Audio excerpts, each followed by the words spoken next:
বিসমিল্লাহির রহমানির রহিম। সম্মানিত মৎস্য চাষী ভাইয়েরা, আসসালামু আলাইকুম। আশা করি আল্লাহর রহমতে সকলেই ভালো আছেন। আজকে আমি আলোচনা করব 2024 সালের নতুন বছরের দেশি গোল্ডেন কালার ট্যাংরা মাছের সম্পর্কে। আপনারা অনেকেই বিভিন্ন হ্যাচারি থেকে ট্যাংরা মাছের পোনা বা যে কোনো ধরনের মাছের পোনা ক্রয় করতেছেন বা ক্রয় করে আপনারা প্রতারিত হচ্ছেন।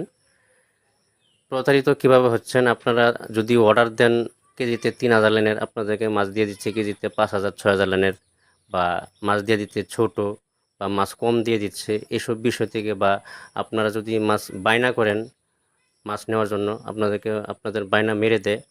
এই জন্য বলছি যে মাছ যে কোনো হ্যাচারি থেকে মাছের পোনা ক্রয় করবেন, ভালো হ্যাচারির সন্ধান খুঁজে বা ভালো মালিকের সন্ধান খুঁজে তারপরে যে কোনো ধরনের মাছের পোনা ক্রয় করবেন। অবশ্যই ফার্স্ট গ্রেডিংয়ের যে মাছের পোনাগুলো আছে, অর্থাৎ এ গ্রেডের মাছের পোনাগুলো, এই মাছের পোনাগুলো সবসময় ক্রয় করার চেষ্টা করবেন। তাহলে আপনি অল্প সময়ের ভিতরে হারভেস্ট করে বাজারে মাছগুলো বিক্রি করতে পারবেন।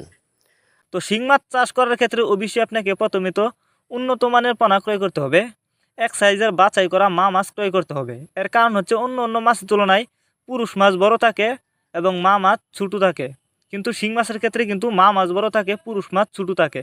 যে কারণে আপনি যদি বাছাই করা মা মাছ ক্রয় করেন তাহলে কিন্তু আপনি সবচেয়ে বেশি লাভবান হতে পারবেন। আর এই মাছগুলো কিন্তু আপনি চাইলে যে কোনো পুকুর বা জলাশয়ে খুব সহজেই চাষ করতে পারবেন। অনেকে আছেন বায়োফ্লক পদ্ধতিতে মাছ চাষ করতে চান, তারা চাইলে কিন্তু এই শিং মাছের পোনা বায়োফ্লক পদ্ধতিতেও চাষ করতে পারবেন। একক বা মিক্সরভাবেও চাষ করা যায়। আপনারা জানেন পাঙ্গাস মাছ চাষে লাভ বেশি, তবে আপনাকে কিন্তু উন্নত মানের পোনা ক্রয় করতে হবে। যেখান থেকে আপনি ক্রয় করেন না কেন, তাহলে কিন্তু আপনি চাষ করে বেশি লাভবান হতে পারবেন। আর আমাদের মাছগুলো দেখেন এক সাইজের পোনা, কোনো বড় ছোটো নাই। তো যারা এই মাছগুলো আমাদের কাছ থেকে নিতে চান তারা আমাদের ভিডিও স্ক্রিনে দেওয়া নাম্বার আছে, আমাদের সাথে যোগাযোগ করে মাছগুলো সংগ্রহ করতে পারেন। আপনি যে কোনো জেলা থেকে মাছগুলো অর্ডার করতে পারবেন। এই মাছগুলো আমরা সারা বাংলাদেশে হোম ডেলিভারি করতেছি।